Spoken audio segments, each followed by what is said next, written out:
দেশের আজকে স্বাধীনতা নেই। বাংলা স্বাধীন দেশ যদি হতো তাহলে সেই দেশের প্রধানমন্ত্রী চীন যাবে না, শ্রীলঙ্কা যাবে না, সৌদি আরব যাবে, সেটা সেই দেশের সরকারের বিষয়। ভারতের কাছ থেকে অনাপত্তি নিতে হবে কেন? এই ছোট্ট একটি কথা বিশাল মিনিং, অনেক কিছুই কিন্তু এখানে বোঝা যায়। দেশের সার্বভৌমত্ব আজকে নেই। ভারতের বিভিন্ন অঙ্গরাজ্যের মুখ্যমন্ত্রীরা যখন বিদেশ সফরে যান তখন সেন্ট্রাল গভর্নমেন্টের অনুমতি দিতে হয়।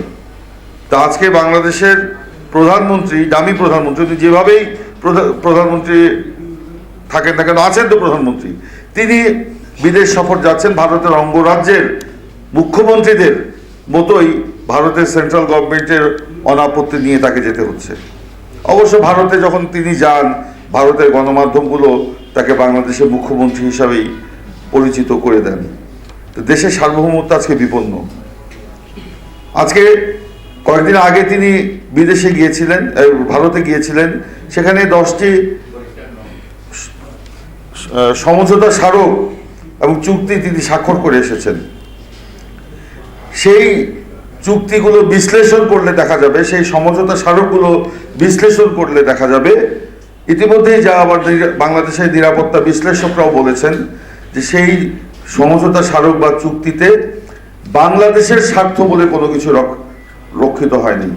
সেখানে ভারতের স্বার্থ রক্ষিত হয়েছে, ভারতের স্বার্থ রক্ষিত হয়েছে। কেন? ওই 7ই জানুয়ারি যে দামি নির্বাচন, সেই দামি নির্বাচনে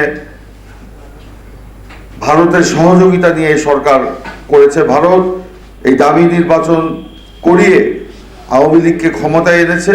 এখন তার প্রতিদান দিতে হচ্ছে আওয়ামী লীগকে এই সব জাতীয় স্বার্থ বিরোধী সমঝোতা স্মারক এবং চুক্তি করে।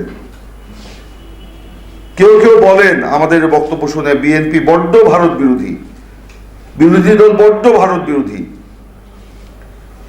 আমরা বলতে চাই আমরা বাংলাদেশ বন্ধী।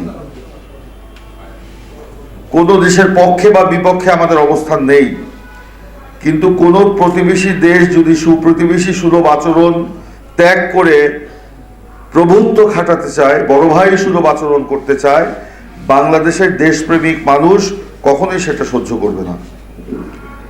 বিএনপি বা গণতন্ত্র মঞ্চ কিংবা গণফোরাম কিংবা এবি পার্টি কিংবা গণ অধিকার পরিষদ কিংবা অন্যান্য রাজনৈতিক দল, ইসলামী শাসনতন্ত্র, ইসলামী আন্দোলন কিংবা খেলাফত আন্দোলন কিংবা জামাতে ইসলামী, আমরা যেই রাজনীতি এখন করছি সেটা এই দেশকে রক্ষার রাজনীতি।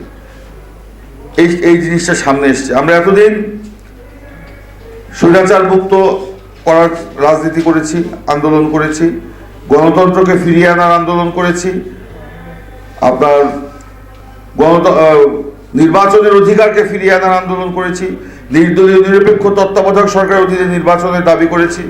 এখন সামনে বড় করে এসেছে দেশের সার্বভৌমত্ব। দেশের সার্বভৌমত্ব যদি রক্ষা না থাকে তাহলে এই দেশে গণতন্ত্র থাকবে না, সেটাই স্বাভাবিক। আজকে তাই আমি বলি, এই দেশনেত্রী বেগম খালেদা জিয়ার মুক্তির আন্দোলন কিংবা গণতন্ত্রের মুক্তির আন্দোলন কিংবা নিরপেক্ষ সরকারের অধীনে নির্বাচনের যে দাবি বা যে আন্দোলন, এবং নতুন করে সামনে যে আসলো সার্বভৌমত্ব রক্ষার যে আন্দোলন, এটা একই সূত্রে গাঁথা।